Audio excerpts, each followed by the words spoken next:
Listen now to The Adventures of Sam Spade, starring Howard Duff in The Convertible Caper.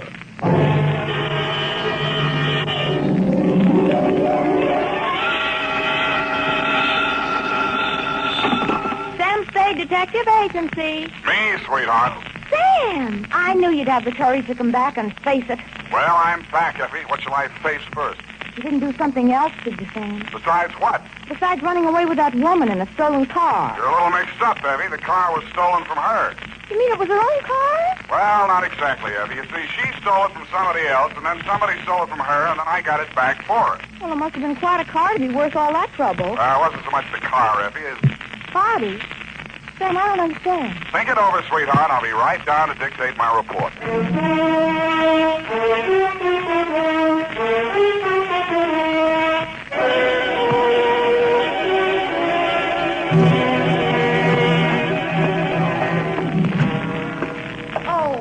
Sam, look at you. Can't you take no for an answer? And just what do you mean by that, Miss Perrine? Claw marks on your face. Wrong again, sweetheart. She said yes, I said no, hence the scratches. I knew she was that type the minute she walked into this office. That ankle bracelet and green nail polish. Green nail polish. Well, puce colors. This one goes to homicide, Effie. Oh, not another murder, Sam. What else? To Detective Lieutenant Dundee from Samuel Spade with license number 127596. Subject, the Convertible Caper. Dear Dundee, it had been a dull morning, but just before lunchtime, things began to brighten up. Her clothes looked like money, and what they were wrapped around looked even better. She eased herself into the chair I pushed up for her, rattled about $1,000 worth of charm bracelet at me, and after she'd arranged her legs, mouth, and eyes to our mutual satisfaction, she allowed me to hear the sound of her beautiful voice. I do not know whether you will be interested in my case or not, Mr. Spade. Put your mind at rest, Miss Estrada. Estrada. Who knows? Perhaps I am merely a waste of time. My time is your time as you stay in the States, Mrs. Estrada. Oh, you are very simpatico, very kind. Yes. Entonces, my automobile has been stolen. When and from where? Last night, after midnight, while I was checking in at the Hotel San Rafael, where I am staying, I foolishly left it parked outside with the keys in it. Have you reported this to the police? No. I suggest you do. No. No? No. Well, why not? Because I stole it from another. Oh, I see. No, but you do not yet know all. If the police find the card and notify the one from whom I stole it, then that one will know that I am in San Francisco. And that's bad. Ah, he must be bad. If he finds out I am in San Francisco, then he will come here and kill me. That is why I must recover the car rapidly and without the police. You will be glad to help me. Be very pleasant, Mrs. Estrada, but hot cars are not exactly in my line. You wish that I don't think anybody would murder you just for stealing his car. Oh, not for the car, no. Already he tried to kill me once, twice, 3 times. So I take the car and drive away rapidly. Away from where? Mexico State of Chihuahua, where this pig resides who wishes to murder me. Why? Oh, he drinks. He becomes a beast. He accuses me of... Look here on my shoulder, the scar. Where already he cuts me with a knife. Uh-huh. Now you have seen something that changes your mind about me, huh? You see that I am sincere. Why, Mrs. Estrada, I never had any doubts. Oh, please. I am without friends. You would call me Mitch, I guess? Yes, indeed. Bueno, now we are friends. In the car is sitting the pig. What's this pig's name? Pig is the only name I will honor him with. Pig. Pig. What make of car is this? Leonza. You know this kind of car? Yeah, it's a foreign car. I've seen a few around. This must have set the pig back several $1,000. Huh, he steals everything. Listen, my darling, please notice. Around here is pink with blue fenders. Not anymore. That's the first thing a car thief changes, the paint job. Any other distinguishing marks? Distinguishing marks? Yes. I think. It has a radio. You don't say. And it has 2 windshield wipers. Well, I'll buzz around, meet you. If I find anything, I'll let you know. My fee is... Yes. Yes, that is something else. I have no money. Oh, that's great. That's just great. But I am sincere. You said so. Look, my darling, keep this. It is worth very much. See? This little charm malone. Platinum set with diamonds. Worth very much. You will keep it until I pay you, eh? Adios, Father. Hasta la vista. She thrust the charm bracelet into my hand, bit me on the ear, and departed. I put a Band-Aid on it, ran some cold water over my head, poured myself a stiff slug of bourbon, and examined the bracelet. The dangle she pointed out was a white metal disc with a monogram in diamonds, two vertical bars with a horizontal one on top. It was the Greek letter pi or the initials PT, depending on who had stolen it from whom. I knew it was at least worth my fee. I dropped it into my pocket and went out. My first stop was over on Mission. The sign on the building says, Masterpiece Auto Painting, Joe Rembrandt, proprietor. Sam, long time no see. Hello, Joe. Got something you want painted? No, but I think you may have painted something I want. Sam, you know me. They drive them in the front. We spray the paint on them and push them out the back. No questions asked. That's quite a turnover, Joe. Yeah, we're going big time. Got the exclusive now for the syndicate work in the hill. Is that right? Yeah. What are you looking for, Sam? A murder car? Could be. It's a custom job, foreign car, Deonza. Hey, here's what it looks like. Yeah, convertible. Sure, come in this morning. Two-color job. Which two colors? Canary yellow body, baby blue fenders. Yeah, quite a car, Sam. Quite a snazzy heap. Heath, huh? Yeah. Is that what you want to know? It was. Happy Herman Heath was one of the biggest used car thieves in the city. As I got off the streetcar in front of Happy Herman's lot, a flash of canary yellow paint caught my eye. I strolled down between the rows of cars and found it. Yes, sir, Heath's the name. Happy Herman Heath. Every car on this lot is in perfect mechanical condition. Take your choice. Kind of hard to choose, Herman. There's so many here. Yes, sir. It takes a heap of heaps to make a heap of heaps. Yeah. That yellow job with the blue fenders there? Oh, yes, sir, but the motor in that car, it does need some work. Now, over here... Does it run? Oh, yes, it'll run, but over here... This is more what I want. Let me try it. Sounds all right to me. Oh, idling, yes, but needs some work in the transmission of the differential. Mind if I drive it around the block? Well, the mechanics are just about to work on it. Besides, I'm afraid this car is more than you'd care to invest. Well, let me try it out anyway. Here, I'll leave a deposit. I reached in my pocket for Meech's charm bracelet. He took one look at it, and his expression changed. Well, why didn't you say so? No deposit is necessary. The car's yours. Drive it as far as you like. Thank you, Herman Heath.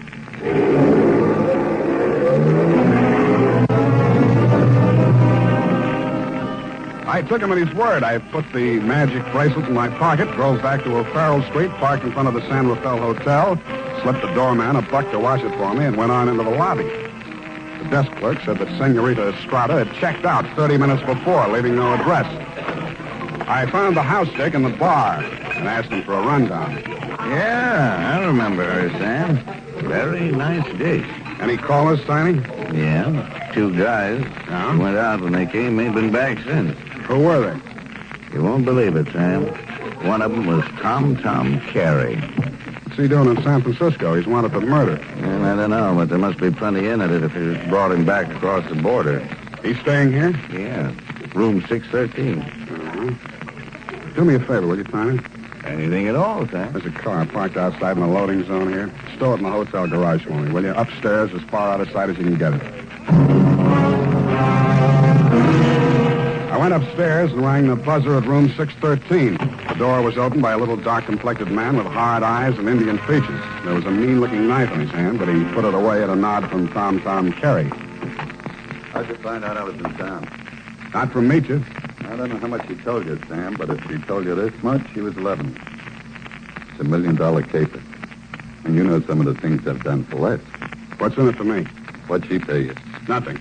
She left this charm bracelet in Hock. Now, boss, I caught him now. Shut up, Falcon. Give me that bracelet. Mine. Watch it, Tom. Don't crowd me. I got something bigger than this or you wouldn't be here. All right, Sam, what do you want? I want to hear you talk. I guess you know I've been down Mexico way. I'm listening. I got a little business down there, garage business. Running hot cars across the border from the States? We cool them all. Little body work and his serial number, like plastic surgery. Sounds like a good business. You shouldn't be neglecting it.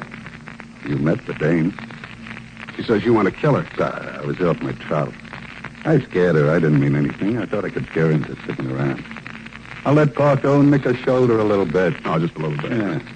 I figured her wrong. I know that now.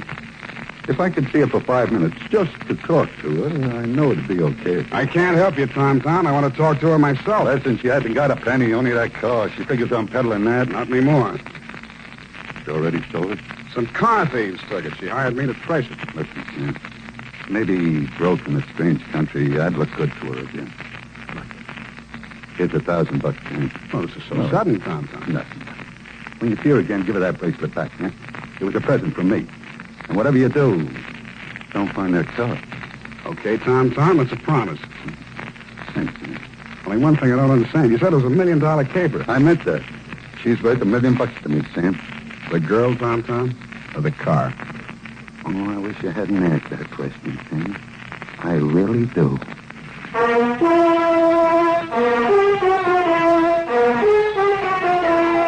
And now, back to the Convertible Caper. Tonight's adventure with Sam Spade.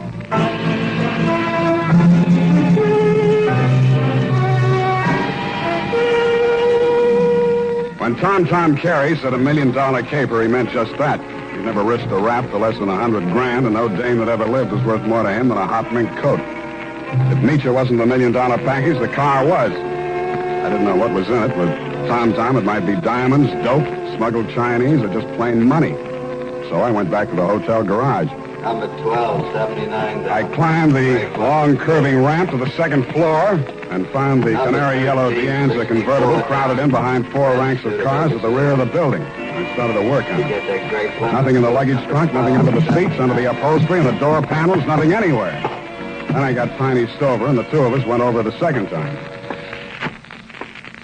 It's a cold lead, Sam. It's not, I know it's not. Now think, Tiny, what's different about this car? Well, solider built than most. Good body work. I don't know. Hey, here's something. What? There's a hole punched out of this fender over here. About the size of a quarter. Let me see that. Yeah, right here. It curves under, see? Yeah. What's that you got? Charm bracelet. Did you say this dangle on here was what was cut out of that fender? Let me see. It fits. Fits even the curve. Yeah. What does it mean, Sam? The dangle on the bracelet is solid platinum. Hey, Sam, are you trying to tell me the fenders on this heap are solid platinum? You got a pocket knife, Tiny? Yeah. Thanks. It shines. Sam, is this a hot car?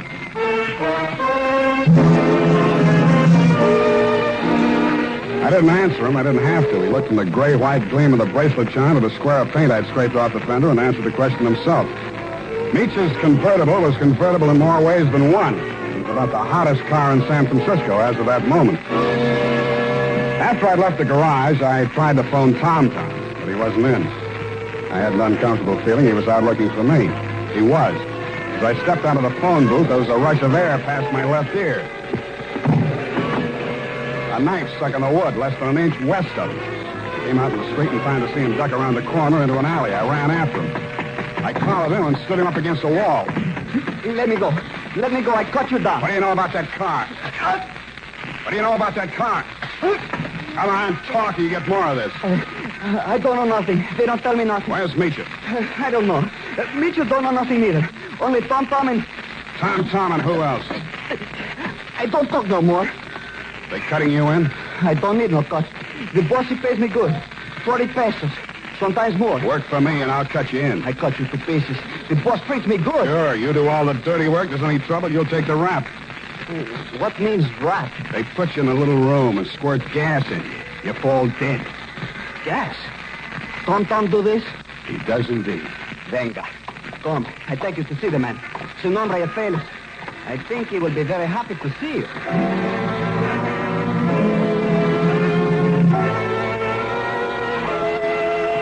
The place Paco took me to was about as high on Russian Hill as you can get. The house was old, faced in brownstone, and had a high iron fence around it. On the gate was a nameplate, H.H. Lovelace. When I opened it to go in, I noticed that Paco was no longer with me. Oh, Mr. Spade, come in, come in. The gray-haired gentleman who greeted me was wearing a wing collar, a carnation, and a very distinguished air. I could hardly believe it, but he was definitely, beyond a shadow of a doubt, none other than the one and only Happy Herman Heap. Well, Mr. Spade, I see that you're surprised. I'm overwhelmed, Mr. Heap. Lovelace, that is the correct name. For my avocation, I selected my first and second names, the H.H., you know. My full name is Herman Heap Lovelace. About that car, Mr. Spade. Yeah, about that. I must own that you outwitted me. I was rather proud of my little device, the disc on the charm bracelet, you know. When you showed it to me at my business establishment, I naturally thought you were authorized to take the car. Yeah, naturally. However, I'm not averse to enterprise in a young man, and I'm prepared to pay for my blunder. You said $1 million I still couldn't accept, Mr. Lovelace. Oh, why not? I was hired to recover that car for my client. It's not mine to sell. Well, it's certainly not hers. I don't care whose it is. All I know is that my client's life is in danger, and it has something to do with that car. Miss Estrada? Yeah. Excuse me one moment. Spade has arrived. Hello, Papa. That's all she said. Then she stood there looking at me in that way that made you not care who she was double-crossing or why. Then she turned to Lovelace, alias Herman Heap. How much does he know? Alas, everything, I fear. He has agreed to our terms? Yes. Good. I must have my bracelet back now, Sam. Sure, it's right here in my... I reached in my coat pocket for the charm bracelet she'd given me to keep for her. It wasn't there. It wasn't in any of my pockets. I guessed that it was in one of Paco's pockets. Mitya watched me fumbling, her eyes blazing with anger. Fool, you have lost it. We are helpless without that. I thought it was the car you wanted. Please, one thing at a time. I suggest that we first gain possession of the car. Yes, Lovelace, you are right. First, the car.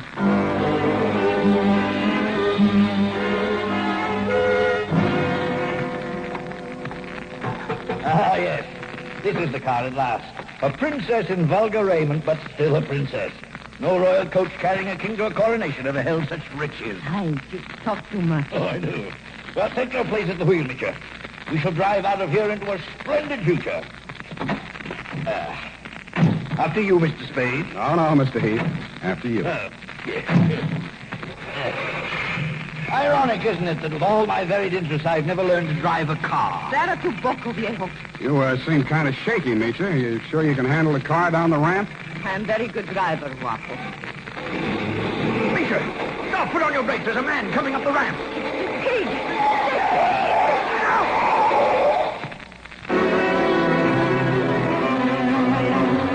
He was dead before I got to him. As I leaned over him, I saw the bracelet lying beside his hand. I picked it up and walked back to the car. Mitya and Herman Heap Lovelace were sitting in stony silence, glaring at each other. Is he dead? Yeah. Was the bracelet on him? I didn't look. Lovelace, go and frisk him. Oh, must I? It's very distasteful to me. Come, Mr. Spade. You fool. We trust this detective. Go on. Very well. Get in, Sam. Get in. We leave him here. What's the matter? Is something wrong? Oh, nothing at all. Come back here! This is an outbreak! I mean, quick! Come back here, I say!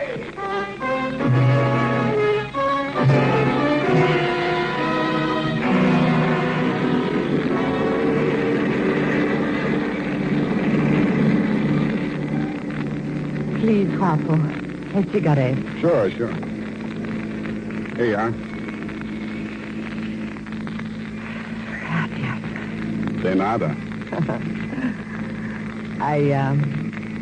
I saw you pick up the bracelet. I meant that you should share with me. That is why I gave you the bracelet in the first place. I liked you. Couldn't have been because you were safe as long as Tom didn't know where the bracelet was, and if you had to kill somebody for it, it would be me. Please, querida, what does it matter now? We are together, we have the car, we have the bracelet, and the pig is dead. That's what worries me. Oh, surely you do not think I meant to kill him. Of course not. Your foot just slipped. You stepped on the gas by accident. Yes, that was it. It won't stick, sweetheart. Not with me. But with the police? My story won't help you. I don't know enough. Oh? Then I tell you everything. I was with Tom for a year. I hated him 365 days. I tried to run away. Always that Paco came after and brought me back. Then, Senor Lovelace came with the car. Senor Lovelace had much money, but he could not take it from the country. So he bought, sold platinum. Some he received from refugees who had sent their fortunes abroad in that form. But there was no safe way to get it across the border. So for a cut, Tom had the platinum made into fenders and welded onto the car. Why was the bracelet so important? It was too dangerous for Lovelace to bargain directly. Tom was to get the money for the platinum and give the little piece of the fender as a token. Yeah. Lovelace would know who to give the car to when they showed it to him. That's why he let me drive the car off the lot, huh? I don't care, darling, even if you try to steal it. Now we understand each other, no? You are tough, too. Tougher than Tom, I think. Well, Now we have everything for ourselves, you and me. What do we care for the others, huh? you make a good pitch, sweetheart. You look beautiful while you're making it. But I don't like you driving. What do you mean? Pull over. I'm driving this heap back to the city. No. I said pull over. I won't let you do it. I don't care what happens. Take it easy. You want to kill us both? Sure, I will kill us both. We die together or we live together. Yes or no? You're nuts. Answer me. The answer is no. Bueno, you will see I mean what I say. The fog thinned out just as we rounded a bend in the road. There was a point ahead with a sheer 300-foot drop to the sea. She jerked the car away from the pavement and steered straight at it. I grabbed the wheel and pushed it. The car skidded on gravel and slid sideways toward the cliff. I got the door open and tried to yank her out with me. She held on and kicked me until I rolled free.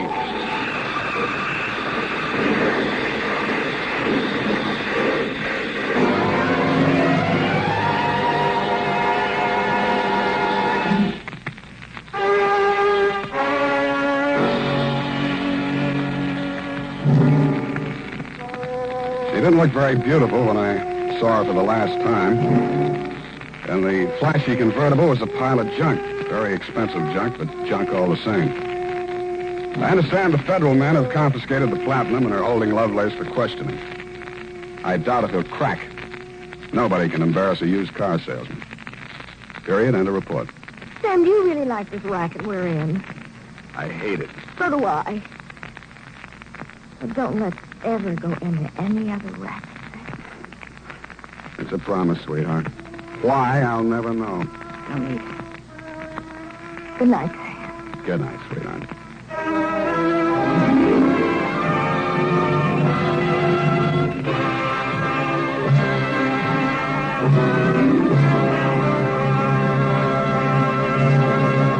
The Adventures of Sam Spade, Dashiell Hammett's famous private detective, was written for radio by Bob Tallman and Gil Dowd, with musical direction by Lud Gluskin. Sam Spade is played by Howard Duff. Maureen Tuttle is Effie. Tonight's program was directed by Elliot Lewis.